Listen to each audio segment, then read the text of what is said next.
গেছি। হ্যাঁ তাহলে বলো চোর কি হবে? নবিতা তুই হবি নাকি? হ্যাঁ বাবা, আমি চড়াবো, আমি চড়াবো। না বাবা, আমি চড়াবো। হ্যাঁ এক কাজ কর, সিনচানই চোর হয়ে যা, বুঝলি তো। নবিতা তো আগের বারে চোর হয়েছিল, প্রিয়াও চোর হয়েছিল, আমিও একবার চোর হয়েছি। সিনচেন তো একবারও হয়নি। আর তাছাড়া সিনচেন সবথেকে ছোট, ওকে সবার আগে সুযোগ দেওয়া উচিত। কি বলো বন্ধুরা? হ্যাঁ ঠিক আছে, সবার আগে সিনচানকে চোর করো তাহলে।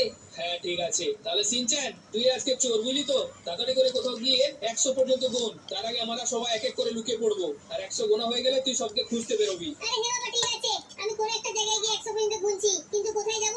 বাড়িতে তো তোমরা লুকোবে। হ্যাঁ, কাজ করি, ওই জেট প্যানের ওই পাশে গিয়ে দাঁড়াই। হ্যাঁ তো বন্ধুরা, তাহলে আর দেরি কেন, যাও যাও সবাই এক এক করে লুকিয়ে পড়ো কোনো একটা জায়গায়। আচ্ছা ঠিক আছে জ্যাক। হ্যাঁ হ্যাঁ আমিও যাই তাহলে কোনো একটা জায়গায় লুকিয়ে পড়ি, কিন্তু কোথায় যে লুকোবো?